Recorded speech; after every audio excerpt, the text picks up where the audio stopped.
Yeah. Whoa, I'm still adjusting this thing. All right. Let's get up real close and personal here. Starting out, I'm smoking some Tsuge. And this is the Gunjin, the samurai god. I got this stuff from Gribbly because he tried it, and in his words, mm, mm-mm, no, no, no, who wants this? It's garbage. So I haven't smoked this yet. Now, as a total amateur, I'm going to say it definitely smells of figs. Definitely has this fig scent to it. It is, from my understanding, Virginia with, is it Virginia with Perique? Let's get some of the details on here before I pack this, all right? A master of craft and honor, so perfectly performed, it must have been crafted with the precision of a samurai. The finest Virginia tobaccos have been expertly blended with distinctive Orientals. Wait, Oriental samurai. Samurai would probably cut your head off if you called him an Oriental, but okay. To produce a smoke that dances off your tongue.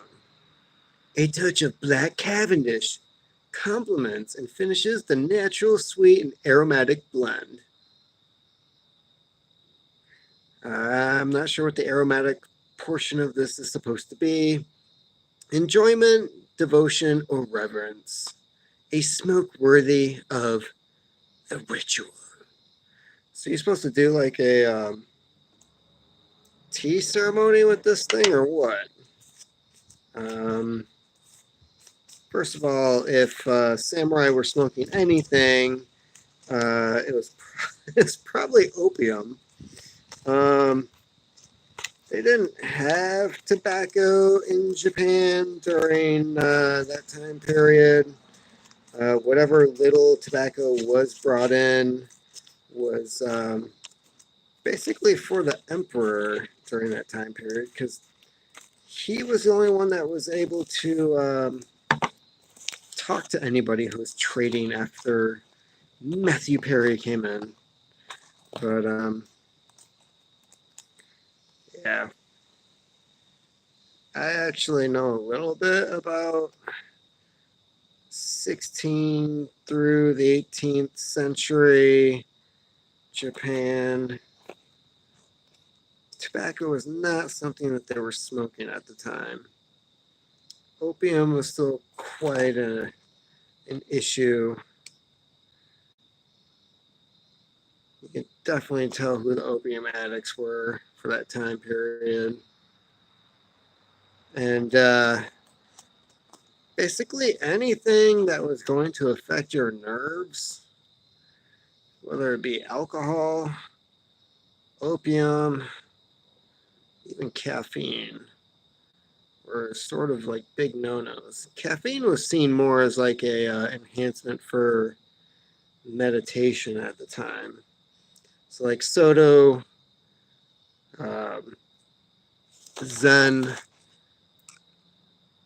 monks slash priests would actually drink green tea before they meditated so that they could stay awake during the process. So I think it's kind of funny that this is labeled as like a samurai thing.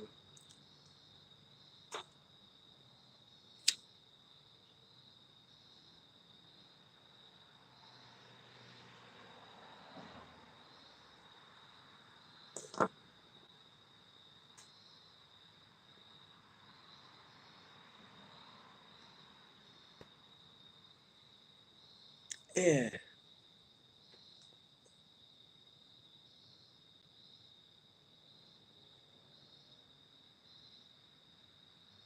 Okay, I'm gonna give this a bit, but as of right now, it's like dirty socks.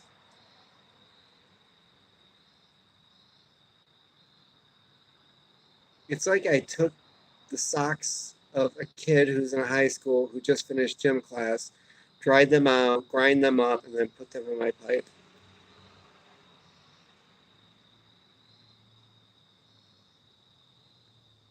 And the sickest part of this is I'm still smoking it.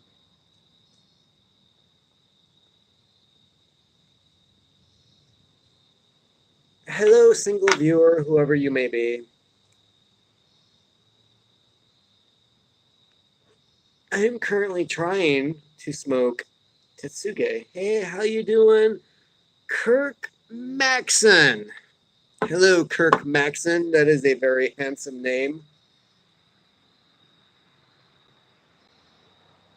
It's like up there with maybe Kirk Douglas. I mean, that dude was Spartacus. Come on.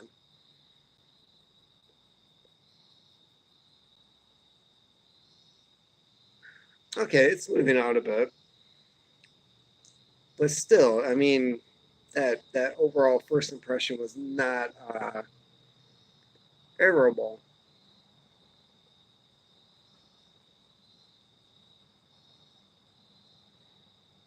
Okay, so what have I been up to last week besides trying out tobacco I got for free from Gribbly? Um, well, finally took my honeymoon. Went to the Upper Peninsula of Michigan. See, I said UP on a previous live broadcast, and hello, piping pirate. Arr. So, went to the UP, and disabled vet smoking Voodoo Queen. Yo ho ho, and blow the man down. Arr. Fun fact, while I was up in the UP, the Upper Peninsula of Michigan, as I should probably say, we watched The Fog by John Carpenter, which involved people who looked like pirates, who were not really pirates, but a leper colony was being moved, slaughter a town 100 years after their ship was directed off course by a campfire. Yeah. Oh, oops, shoot. Pipe, piping pirate says, ah, shoot. Mosquito flying by my hat. Hmm. So, this Virginia slash Cavendish, which I do not taste at all, and Oriental blend. Mm, I don't know if you can see this, but I'm gonna have to agree with Gribbly on this one. I mean, that guy, he's really big into his Captain Black Royal. Why, thank you, sir. I do love this hat. I was thinking about getting a new one, but didn't find anything that fit, and nothing really suited me.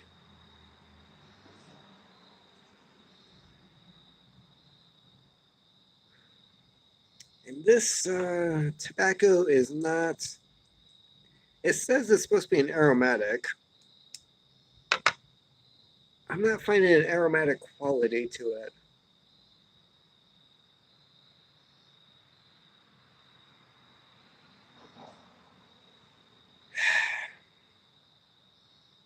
There's a lot of questions I have with this blonde, and they're not being answered. Okay, so this last week, went up to the UP. Oh, just got a mosquito. And saw Lake Superior for the first time, which was pretty awesome. And in one day, I saw Lake Superior, Lake Michigan, and Lake Huron all on the same trip. And that was driving back down here. Stayed in Grand Marais. Um, it is just east of Mucinine, if you're familiar with that town, which most people probably aren't. And right in between Mucinine and Grand Marais is the Picture Rock National Park. Maybe it's a state park. Pretty sure it's a national park. But the point is, we're on the northern part of the peninsula. Beautiful country. A lot of copper mines back in the days. Logging, of course. Um, some fine breweries. They had some amazing breweries up there. So, my couple of favorites that we went to was the East Channel Brewing Company in Mucinine. There's also the only brewery in town. They had two others that were published in the Upper Peninsula Book of Breweries, published 3 years ago and gone. So this one wasn't even in the book, and it was the only one that still existed in town.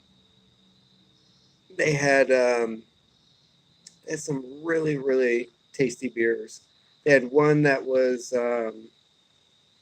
it was a toasted marshmallow porter, and the guy actually toasted 15 pounds of marshmallows to put into the mash. So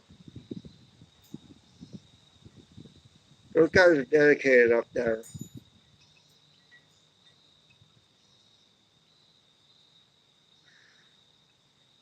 The other one that was one of my favorites was the original name is the Dune Saloon, also known as the Lake Superior Brewing Company.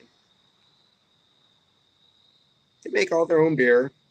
The owners of this bar, it's the oldest bar in Grand Marais, and they also own a vineyard in Oregon. So they grow and ferment all their wines in Oregon.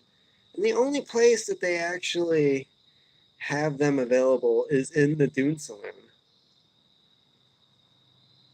I am losing viewers like crazy. Man. But I'm going to keep on talking because that is what I do. It's what I would be doing anyways if I didn't have this camera on. Just be in my head. So, the Dune Saloon, and this was probably the most surprising aspect of the trip, is it was the first bar that we stopped at after getting to the UP. And we sit down, we order a couple beers, we're asking about different things around town. I look on the other side of the bar, and to my left are two pictures of this guy. One of them I can actually see, and I said to the bartender, "Is that Jim Harrison?" And she says, "Oh yeah, he used to live in town, and this was his favorite bar. He'd come here like every other night or so, and hang out with the locals. And um, apparently, he sold his cabin a couple miles outside of town, 2002. So it was kind of a big deal when he died. If you're not familiar with who Jim Harrison is, go rent Legends of the Fall or find it on Netflix if it's available there. 'Cause he wrote that, along with several other great novels and novellas that you should check out. He's one of my favorite writers, and neither one of us had any idea that he that was a town that he had lived in. I knew that he lived in northern Michigan, but I didn't know that he lived in the UP. I did see that he was born in Grayling, which we drove through. On the way back from our trip, we stopped in Sheboygan. I don't know what is up with Michigan city names. Gotcha, you son of a bitch. All right. So we went to Sheboygan. And my main goal was I wanted to get a picture in front of the movie theater there, which they only have one of. Because one of my favorite writers, Scott Sigler, was born and grew up in Sheboygan. And on his podcast, the Scott Sigler podcast, he talked about how it was a small, remote town, wasn't much to do. Growing up there in the 80s, you would go to whatever big movie had come out that weekend, and you'd watch it like 5 times that weekend. So the new Star Wars comes out. Hey, it's playing in a theater. We're going to go watch Empire Strikes Back like 5 times. E.T., we're going to watch that like 5 times. Indiana Jones, doesn't matter which movie it is, we're watching that as many times as possible. And that was how he spent his teenage years. So, being from Michigan and enjoying his books and wanting to know a little bit more about the guy, I decided on the way back, I want to get my photo in front of this movie theater. So, mission accomplished. I got it. And then we went to the Sheboygan Brewing Company, which was right down the street. And this was a little, it was interesting in the sense that some signs said it was established in 1882. A couple other signs said it was established in 2011. So then I had to ask the bartender, like, what's the story here? Has it been here since 1882? And what she explained was the original brewery was started in 1882, shut down during the Great Prohibition. The Great Prohibition, as I might say. And in 2011, some of the descendants of the people who owned the original brewery were able to get the name and restart it in 2011. They had some tasty beer. They had a honey and blood orange ale. They also had a chocolate covered cherry stout, which was phenomenal. There's a blueberry cream ale, which I don't know what the sexist thing is with like flavored beers, but me, like if I see blueberry on the menu, I'm gonna pick that because I've had some blueberries where the beer smells like blueberries and there's no taste. And there's others where like it doesn't smell like anything, and then boom, it's full of flavor. And this one was both. It had the aroma, it had the flavor. It was quite amazing. And then the chocolate covered cherry stout, holy crap. That, I could have had more than one, but we had to drive home. So,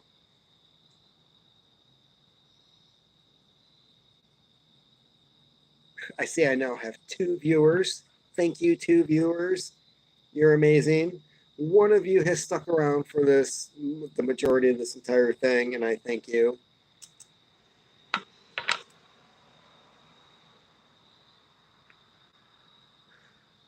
So some of the things that I noticed while I was staying up north, I see, or I saw, I should say this in past tense, no pipes the entire time I was up north. None that were for sale.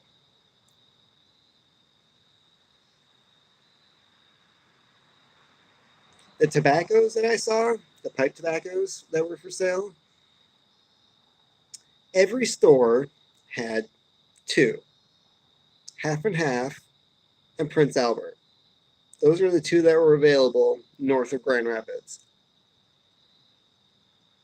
The more upscale stores had Captain Black Royal and Captain Black Gold, along with the Half and Half and the Prince Albert.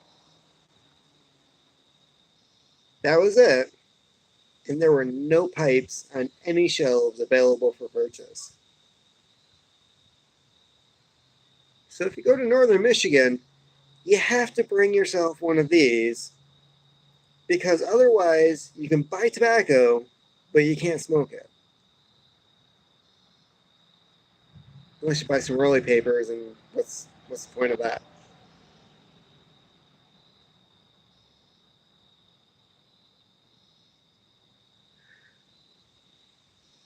So while I was away, Ziggy Yum Yums did an awesome live stream of him sharpening his cutlery chef knives, which are very impressive.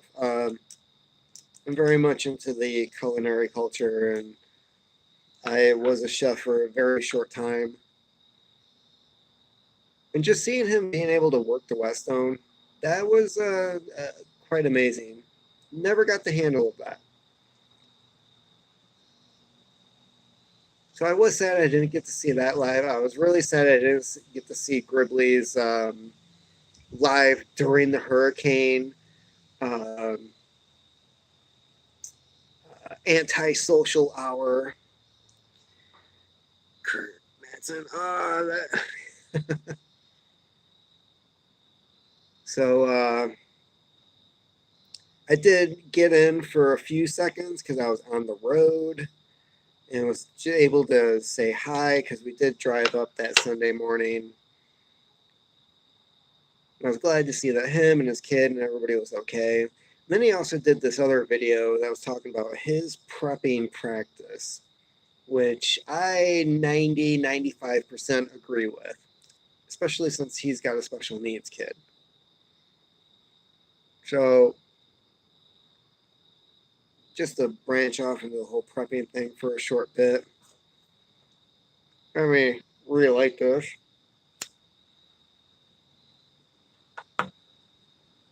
People put too much thought into prepping. I think prepping overall is a horrible term. It's turning into what survivalism has turned into over the last 20, 30 years. Why can't anybody call themselves a survivalist anymore? I'm not even sure like what bad connotation that has. Prepping is pretty much turning into whatever the survivalist thing turned into, especially some of the people that they've had on doomsday preppers. So I think overall Gribbs has the right idea. But I would say in advice to Gribbs, instead of just carrying cash, Kirk Maxon, I was a chef and baker in the Navy. Doomsday preppers gave me nightmares. Yes, piping pirate. Those people can be scary. I only saw maybe one or two people on there that was like, okay, they're reasonable in what they're doing. But most of the time, I think people are kind of pushed to the extreme just for the show. Oh, the deaf dog is outside. We'll probably not interfere with the 4 viewers. I have 4 viewers right now, and the deaf dog came out. I'm gonna say it's the dog. This live brewing.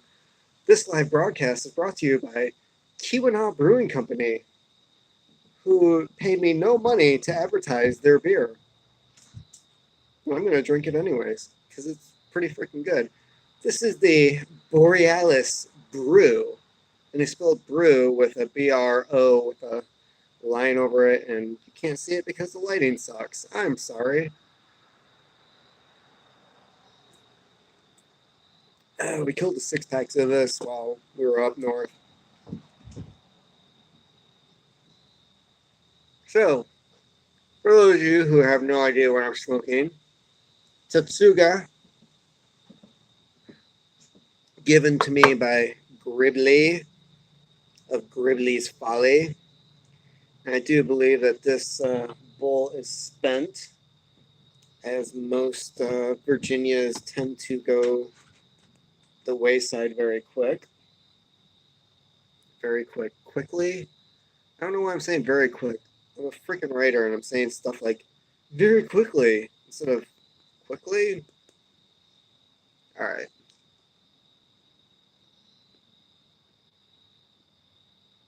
And I'm testing it out in a Venturi red pipe.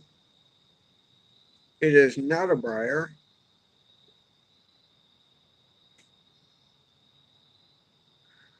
Instead, it has a ceramic style bowl that was designed by Thomas Edison. Somebody else bought the patent to it. And in the 70s, they came out with these colorful little uh, pipes that sold for like $5 to $10.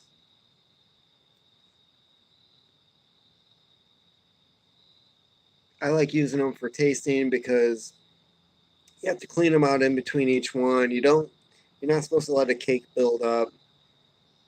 They do have these nice flashy colors, blue, green, red. I think I saw some in yellow. They don't take a filter.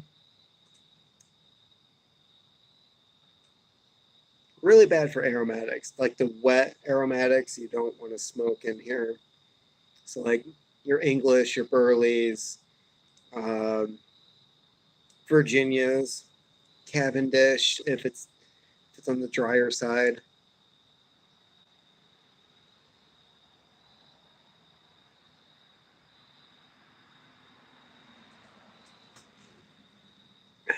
Get some more of this.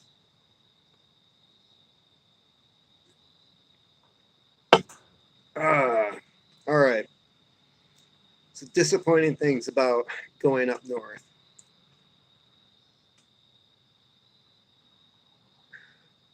If you're into food, going to the UP or Northern Michigan is probably not going to be for you. So we spent a lot of time hunting down pasties, or as some people would say inappropriately, pasties, which just sounds like a weird genital virus of some kind. I got the pasties. So we're hunting down pasties, which is kind of a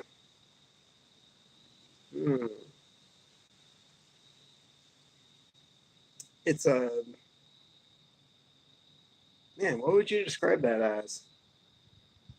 I mean, it is sealed. It's not a pierogi because it's too small. Pot pie. Like a pot pie. Yeah, it's pretty much like a pot pie. So it's wrapped up. A lot of potatoes, starchy stuff. Chicken, beef tend to be the two that you're going to find. There is the vegetarian option, but I'm pretty sure poor people back in the day didn't think that being a vegetarian was all like high and mighty unless you were born with some options in your life. So chicken and beef were the two big options. We did find a place after having some horrible uh, frozen ones, and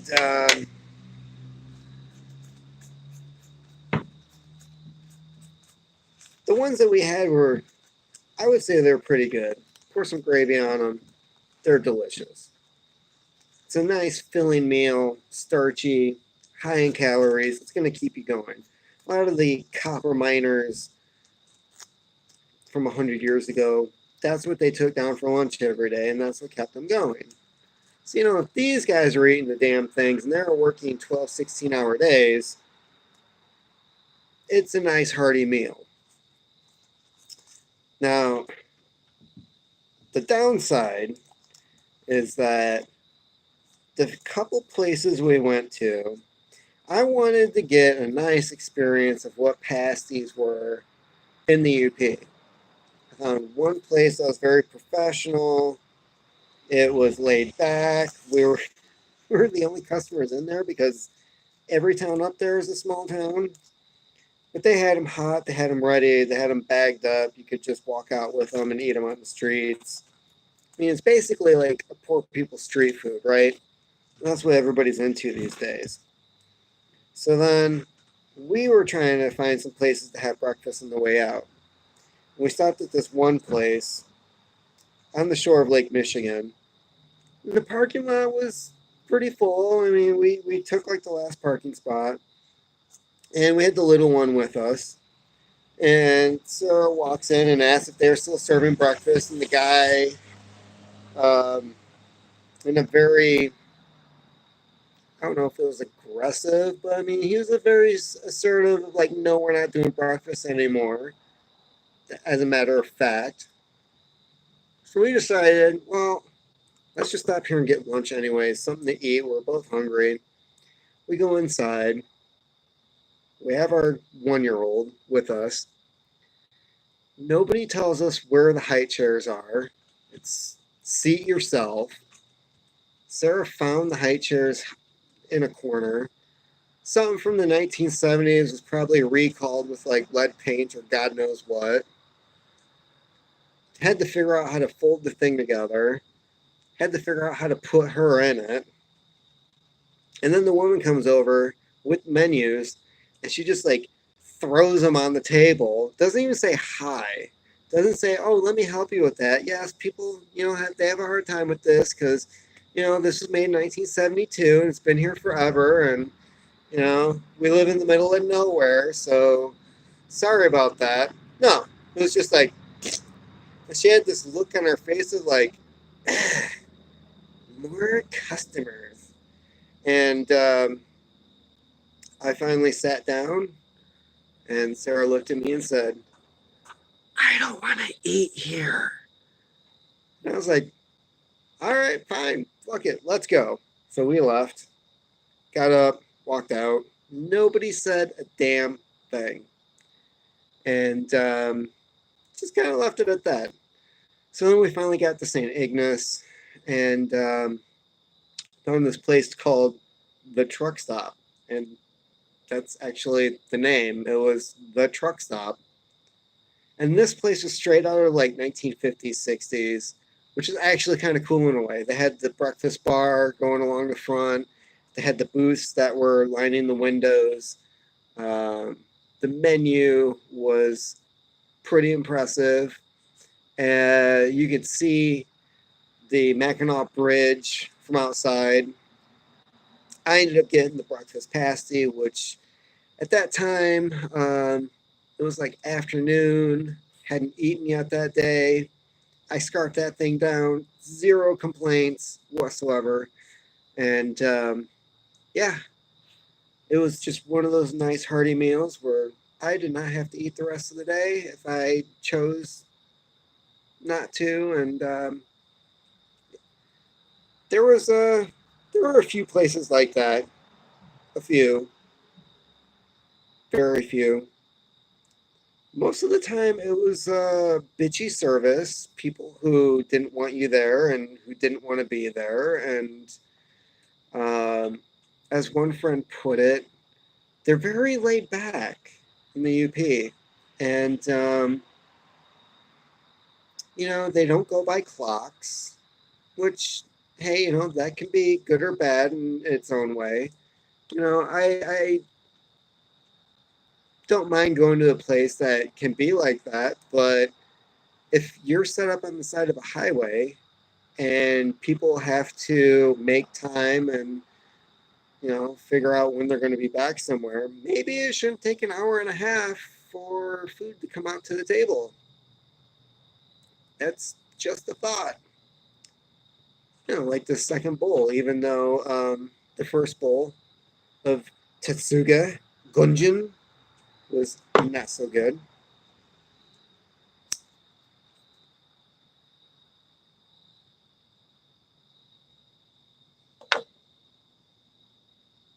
So for those of you who are just joining us, it is a Virginia Cavendish Oriental blend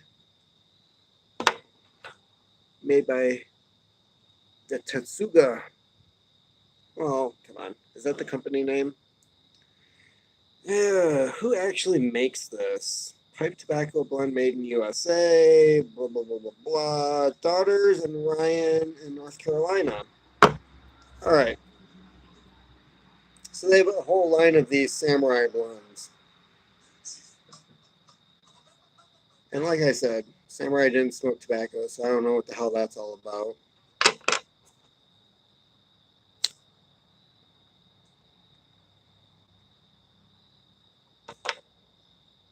And this one's supposed to be named after the god of the samurai.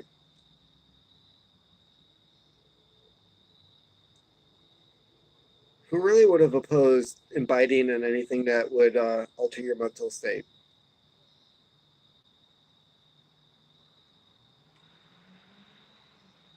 So I have a hard time figuring out. I was intrigued. I wanted to know why somebody would name their tobacco after a culture that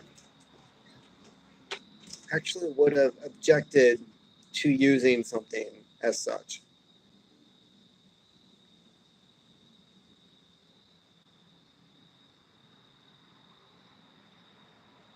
I studied martial arts in the past. I did taekwondo for 10 years.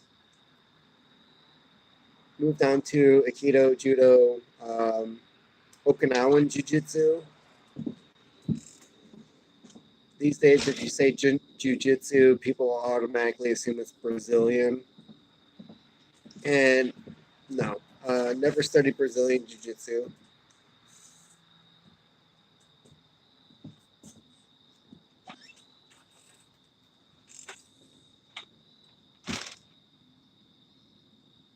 But basically, something like this would have been frowned upon in the culture. So I think it's funny that they named it after such.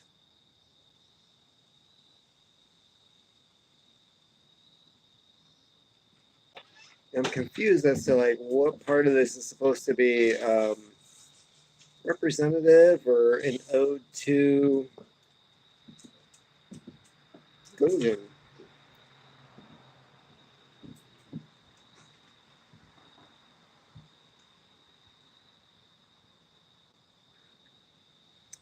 Let's just face it, it's marketing.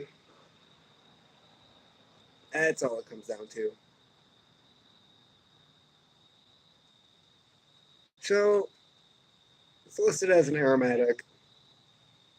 I'm getting a hint of vanilla.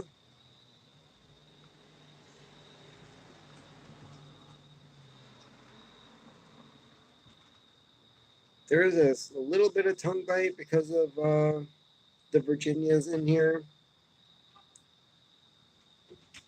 which of course I'm not a fan of. I don't think anybody's a fan of tongue bite.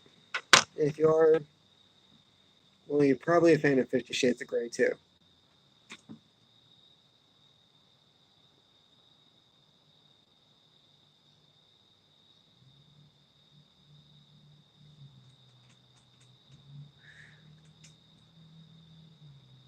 I think I'm probably going to be handing this off to somebody else. This might be the one tin that gets handed off to like several members of YTPC because Gribbly had one bowl and was like, nope, nope, not for me, nope, I'm giving this away. Right now, I'm thinking I'm going to give the rest of this away.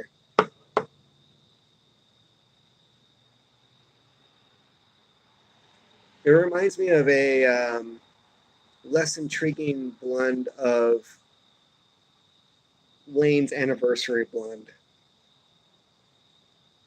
which was also a lot of Virginia. I think it had a little bit of Cavendish, and it just didn't do anything for me.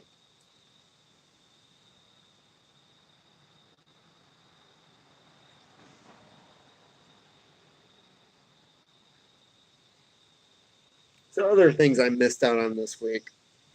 Well, this morning I saw that Gribbly went back down the tunnel. Uh, his fly fishing spot, he has to go through this tunnel that goes under a mountain. He can see the other side. You know what I mean? Like, it's not one of those where like you look in and you can't see where it's gonna come out. It's very obvious. Oh, I walk through here and I come out here. But I can see a fear in that.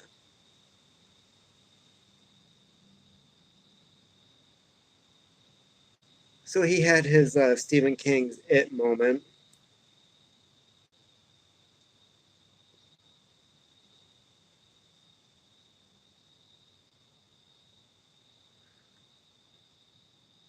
Wow. Faithful viewer, back down to one. Not sure who this is. Maybe it's Pirate Piper. Maybe it's Kirk Maxon.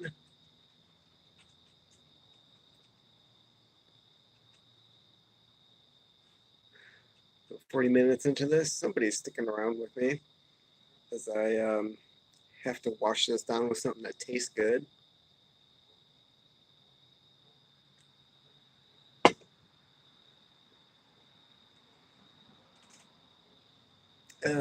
Okay, beer and tongue bite do not go well together.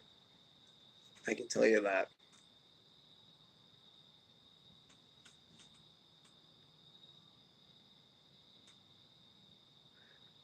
Still not getting anything from this. Nothing satisfying, that is. I'm getting several things. Something that doesn't taste good. Burns well, but I mean, isn't that just like a side effect of all the positive stuff you want to be happening? It's like, oh, well, it burns to a nice clean ash too, along with tasting good and having a good scent. And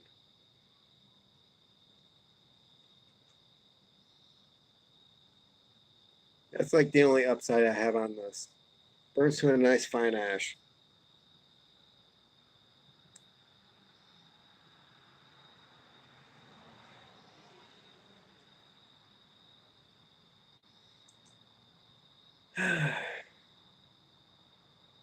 All right, so I am getting somewhat of a vanilla smell, but that's about it.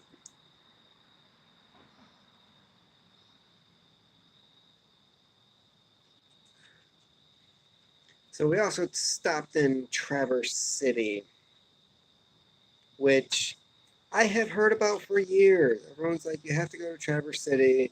Oh my God, all the vineyards, all the wineries. Now, the actual city, you go around town, the actual city of Traverse City, uh, very pretentious. A lot of money roaming around. The one brewery we went to, the beer, not so good. The food, really not good. I ordered it's basically what we would call a meat lover's pizza, right? Pepperoni, bacon, some other mystery meat. And all I tasted was salt. It was like everything was just salted to the max. Like the shelf life on this stuff was like 20 years, is how much salt was in this. Plus, our server was pretty freaking rude. And I don't know what was up with that. Who knows? Maybe he had a bad night, but you know, we're going there and we're spending a certain amount of money. Don't be a dick, right? It's kind of like the number one rule. So, but then the next day, we went to this place, and it was a former mental hospital. I mean, we're talking over 100 years ago. This place was built, surrounded by farms that fed the whole thing. The place was built because Kalamazoo and Dearborn had too many psych patients, and they had to build another one, so they shipped everybody up to Traverse City. So you're thinking, ooh, spooky place. What kind of weird shit happened here? How many lobotomies took place? Who knows what else happened there? And what they did was they converted a good portion of the campus to offices, medical facility. They had a mall. They had a mall in the basement. So like the creepy tunnel area with like the brick walls and the stone floor where you're expecting like steel doors with bars and chains hanging off the walls. They're like selling t-shirts and handcrafted stuff and leatherware, and they had this cool Italian restaurant which we didn't get to eat at, but it was packed. And apparently, apparently, a bunch of bikers are riding by right now. We actually have the Outriders have a clubhouse, and no, they're not from Sons of Anarchy.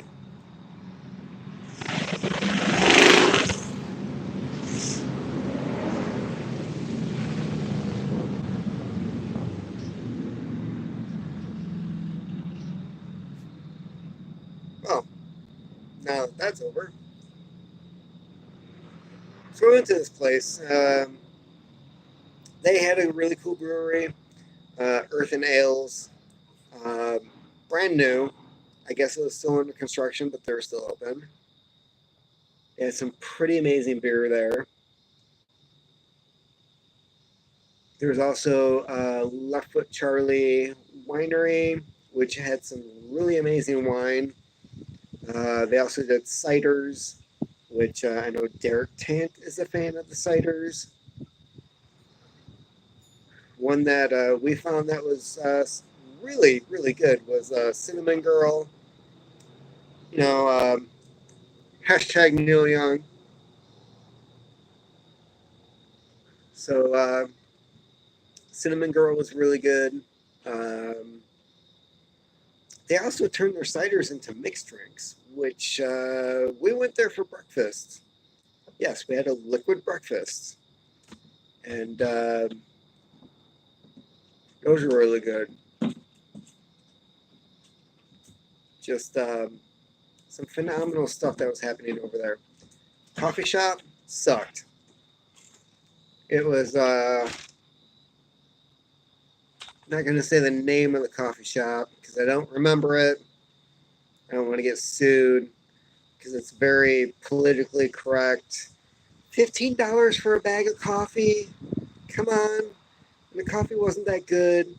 And then to top it off, okay, here's the thing I don't understand about these people is that they give my wife, or as Derek Tent would say, my wife, a cup of coffee and a mug.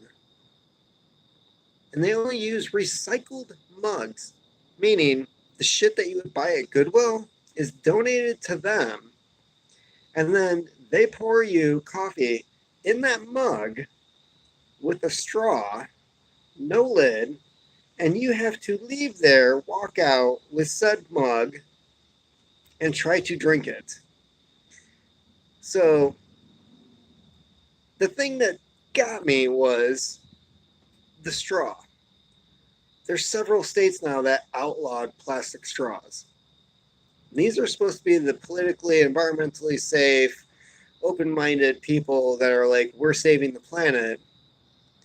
Here's your crappy cup that you can't carry coffee in to drink.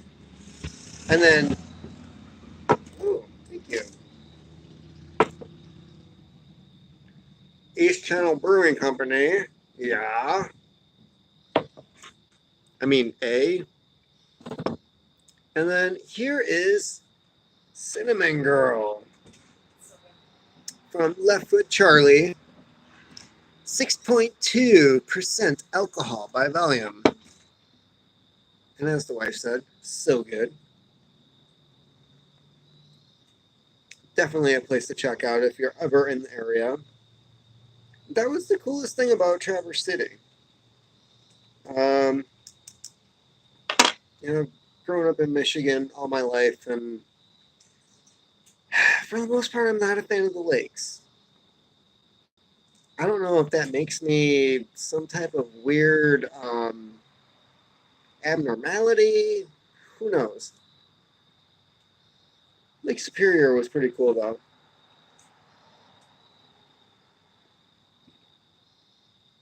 Seeing those big freighters out in the lake. I mean, they were huge. And just knowing how big they were, how big the freaking lake is. All I'm saying is, if Pluto can be redesignated as no longer a planet, shouldn't the lakes be considered something else? Because there's so many stories about how people who are out on the lake talk about how it's just like being out in the ocean. At what point do you say it's not an ocean, it's not a sea, it's too big to be a lake? Shouldn't it have its own classification?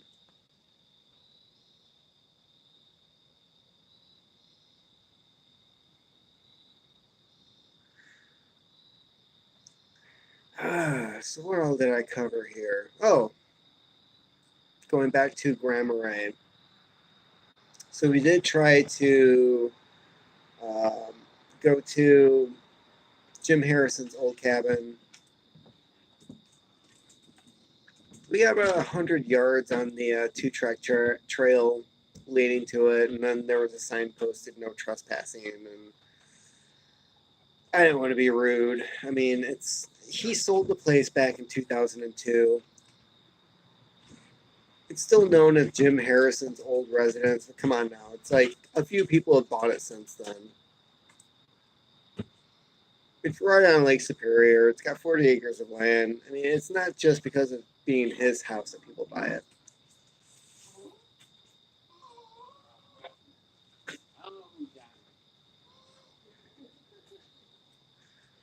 So, didn't get to see that. Didn't see any Mennonites either. There was a sign for the Mennonite church, and it wasn't like being in southern Michigan, northern Indiana, where it's like you see Mennonites and Amish riding around in horse-drawn carriages.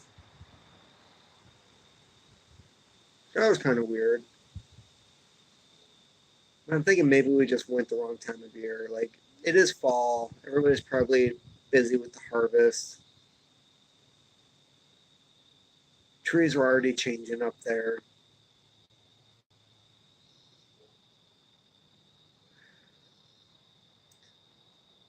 I have to say, being north of Grand Rapids, if there's one big difference that I noticed, just on the highways, no trash. You didn't see any litter anywhere. I mean, not along the highways, not along the streets. You get into the UP, I mean, everything, aside from the roads themselves, everything was untouched.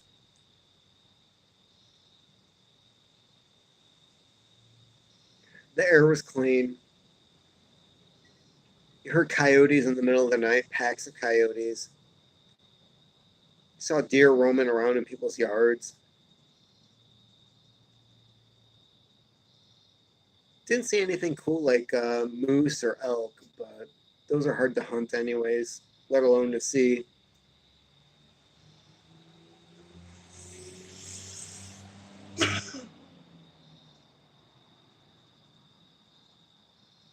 Is it this? Okay. Checking the room note.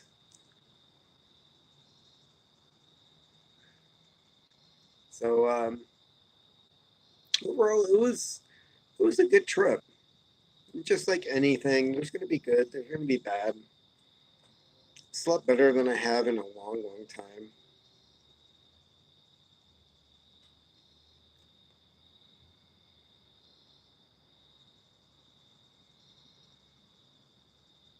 Even the parks. Like down here, you go to the parks, and you're going to see trash all over the place.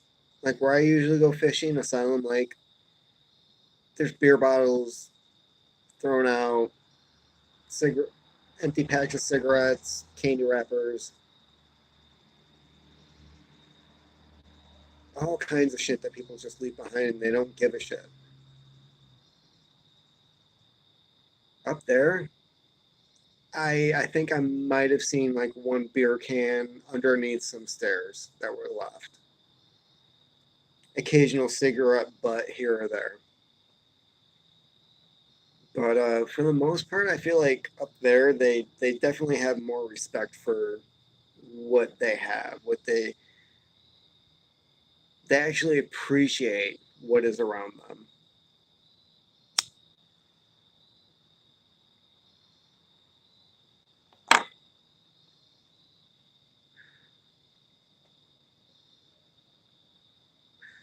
And one thing that we were discussing earlier was the lack of options. And I've heard this brought up on some of the minimalist podcasts. Having fewer options actually like takes some stress and burden off of you, which is weird. We tend to think having more options is better. But being up there, it's like if I went into the gas station, I was looking for pipe tobacco. I go into a shop down here and I'm going to have like 20, 30 options, right? So then I'm going to have to narrow down, okay, I don't like this, I don't like that. What kind of aromatics do you have? What kind of English do you have? Aromatic. And apparently the deaf dog is having some aromatic farts right now. And for those of you who don't like aromatics, well then, a dog's aromatic fart is going to be uh, what you think of aromatics. But just having that fierce, okay, Prince Albert, half and half. That is the majority of what was up there.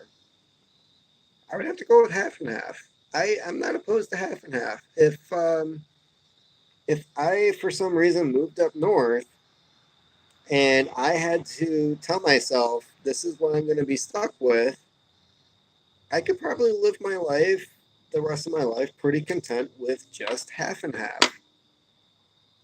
And if I wanted some variety, I would get the Prince Albert and then remind myself why I like half and half.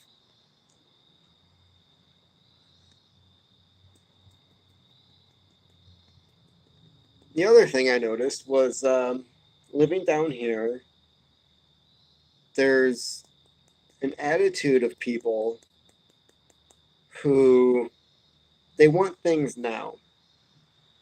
And you can wake up at 3 o'clock in the morning, go down to the local supermarket, and basically pick up just about anything you want at the time.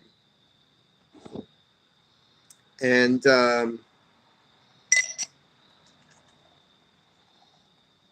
drinking some of this Michigan Cinnamon Girl hard cider from Left Foot Charlie.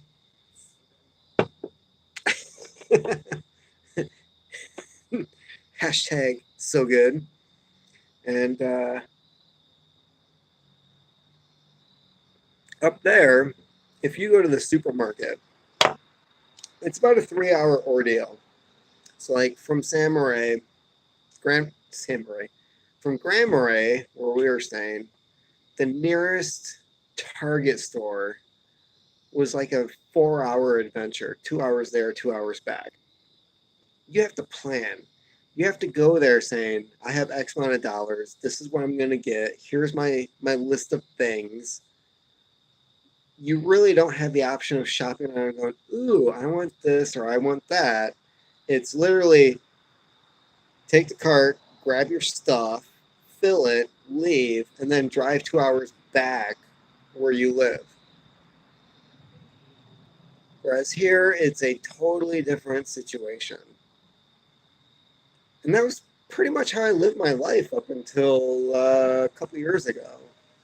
You know, living on um, hospital pay, not making that much, going to the cheapest store possible, spending 150 bucks every 2 weeks for groceries and whatever else I needed for the house, and then not being able to go to the store again. I mean, I guess poor people do that all the time here in the city, but when you start making more money, all of a sudden it's like, oh, I can go to the convenience store, I can go here, I can go there.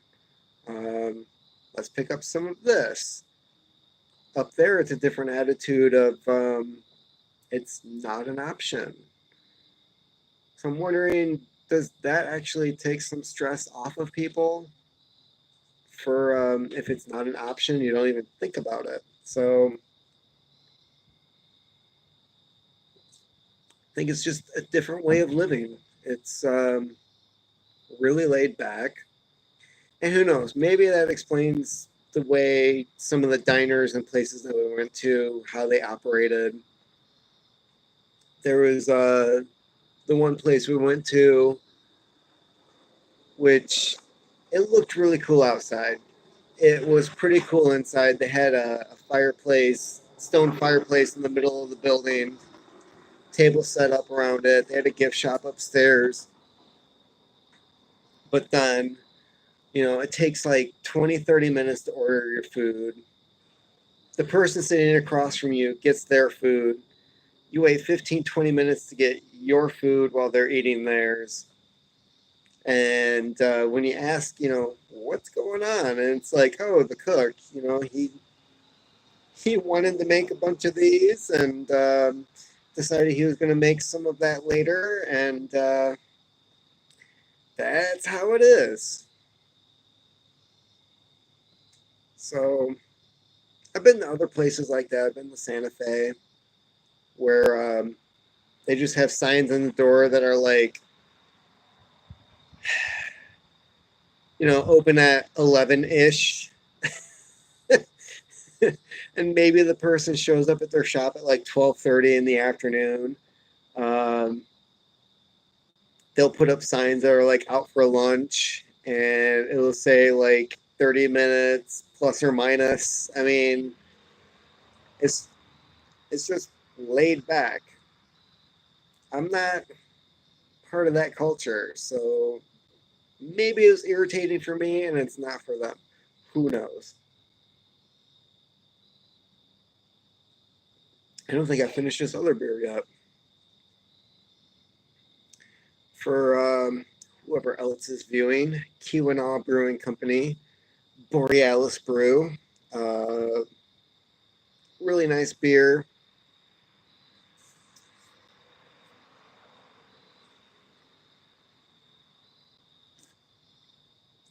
I think that's the last one that we have. Bought a 6-pack. And yeah, other cool thing that happened. We went to the Tequanamon. Tequanamon? It rhymes with phenomenon. Tequanamon. Yeah? No. What? Tequamanon? I don't even know.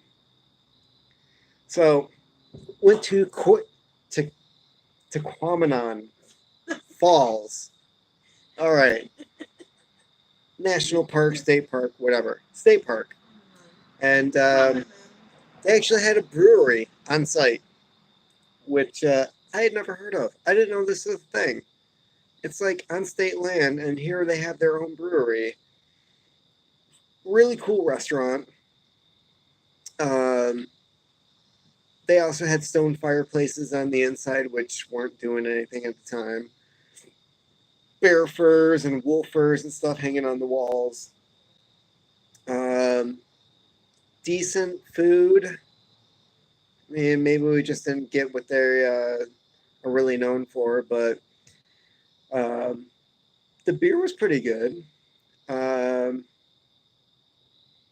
But again, I would say I think the most surprising thing up there was knowing that people like Ernest Hemingway, Jim Harrison, spent a lot of time up there. I mean, they were known as outdoorsmen. Hemingway was big on his smoking his pipe and cigars. Harrison loved his cigarettes, among other things. Um, I saw a few pictures of guys smoking pipes up there, and a very, very limited selection of pipe tobacco. And the only pipes I saw were in a museum. Um, I saw one that was behind a glass case that it was shaped like a pistol. The handle was a briar bowl that screwed onto the pistol. Um, a few clay pipes and a few Indian pipes, which none of the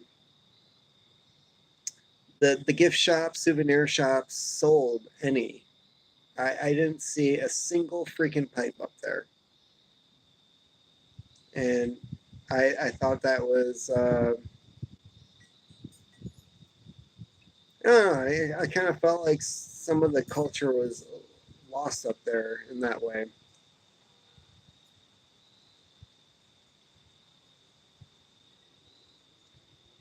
Couldn't find one freaking souvenir pipe. I come back to Kalamazoo and we went antiquing today. We went out to Galesburg and I found a handful of estate pipes. I found one custom made pipe, one bulldog. And what was weird was the booth that I found all these pipes in, it looked like somebody had already tried sanding them down. I don't know. It was like they were in a fire or something. It was weird. So they were sanded down. Some of them were cracked. A lot of them had the bowls that were um, they were scraped out too much, um, over reamed, and they were just not in really good condition. It was kind of irritating. Really cheap prices, but I was looking at one and I was like, could I sand this down to a point where it's like usable, where it's attractive? No. Um, just we're talking like $1 to $5 for any of them, and I got the custom made for $5. I got the bulldog, I think, for 4 or 5. Then I got an all black Venturi, like this one, uh, also for $5. So I did all right, but I didn't find anything up north. And the antique shops were far and few. Uh, Everywhere, man. It was there's just you would travel for I don't know, like 100, 120 miles, and come into some town, and there were diners that we swear had the open sign left on, and there was the lights weren't on. There was nobody in the parking lot, and we're like, okay, is this place out of business? And they just didn't bother taking the signs down. Like, what is going on here? That was a common thing. Um, at one point, we were looking at going to one of these ghost towns. It was we didn't actually go, but it was on the southern end of the peninsula on Lake Michigan. It was an old copper mining town, and they turned it into a state park in the 1950s. All the buildings were still intact. You could go around and like see what everything looked like, and you could peek in the windows. And um, you didn't have to go to a state park to see that. You just drive down the highway, and you're like, "Wow, that's falling apart. And look at that house there. You can see through the roof. look, look at that over there." You know, there were more diners and hotels out of business than what you saw in business. Um, for an area that relied a lot on tourism decades ago, you can tell a lot of that has died off. A lot of guys are not going hunting up there, uh, which I think was a lot of their business, especially during the fall hunting season. A lot of people are not going fishing up there, and if they do, they don't go to the UP. So I was looking at the stats for hunting. The DNR put out, on average, how many people, and this went by like for every 10 hunters who were in an area, how many came out with a deer. And